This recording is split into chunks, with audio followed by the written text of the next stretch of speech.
When it comes to home building, human innovation is just another piece in the puzzle of survival.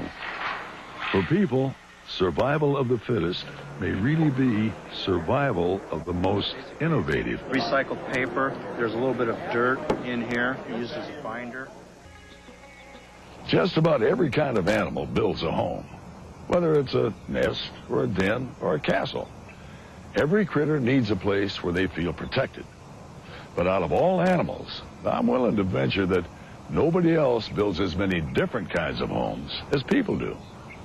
Probably because people inhabit. Just to do that, we have to be very adaptable, especially when it comes to creating the spaces we live in. Being innovative is really just a fancy kind of adaptability when it comes to home building. As the world changes, so do the needs of people. And this is where adaptability comes in handy. Folks are thinking up all kinds of different ways to build homes, from using recycled newsprint as stucco to straw bale construction. Though sometimes not everything adapts at the same rate. And so some of the new methods don't always comply with building codes. Well, this is an exhibition of alternative building materials, and it was initiated and hosted by Pima County Building Department and a whole group of people, some of the various vendors of these different products and other people with interest in that helped organize it. You can cut this stuff, and we have a rasp here that you can easily shave off and rasp the product to make any texture or sculpturing that you want to do to the product. Globally, there's 6 billion people on the planet.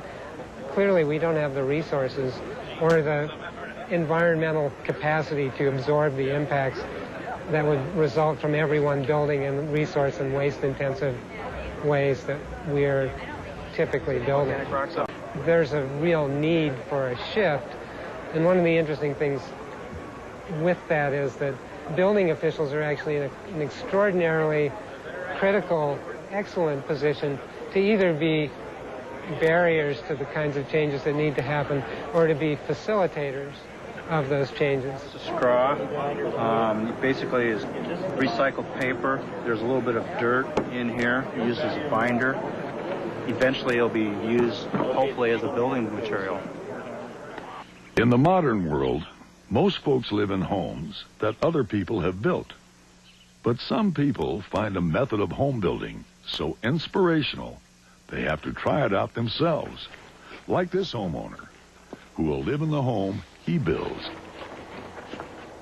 Well, a couple years ago, I was at one of the home shows here in town, and I saw it, and it had everything I was looking for as far as insulation in this climate. You need insulation in these hot summers, and the strength of masonry, and it wasn't termite food, so to speak.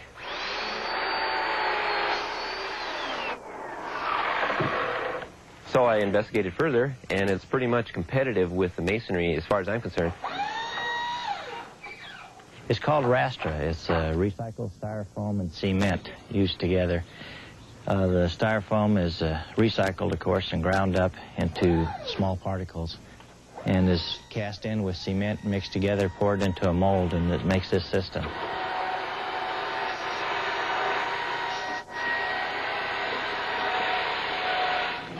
Well, we have like 3 different principles working on this. We have thermal mass, we have insulating value, and we also have the tightness of the system.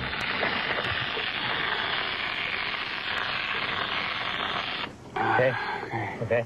Today we're in the process of laying block. There are different techniques. The technique we are using is laying the first 5 courses and then grouting it, which is filling it full of concrete, and then proceeding with the next 5 courses. In my case, it is 10 courses high.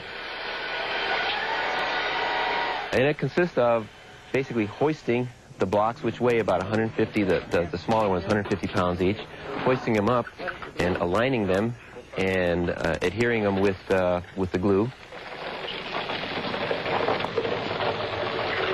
Right, Harvey. It's quite easy. I've been told all along that it's very versatile. You can cut it and shape it as you need.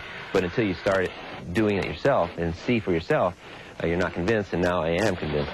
It's quite easy to work with. And I was surprised that you used pretty much the same tools as a mason would use. A plumb, a string, and those kinds of things, a chainsaw.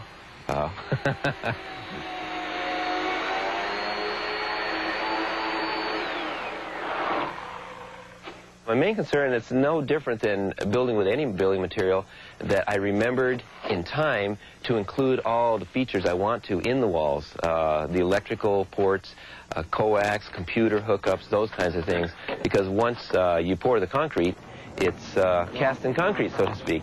However, even if I missed out on that, there's other techniques you can put them in afterwards, but it's just easier to do it before you pour. In any environment, the kind of house you build depends on what you're up against. In the arid landscapes of the Southwest, heat and drought are common enemies. Funding for The Desert Speaks has been provided by Asarco Incorporated and by the Desert Program Partners and Arizona State Parks.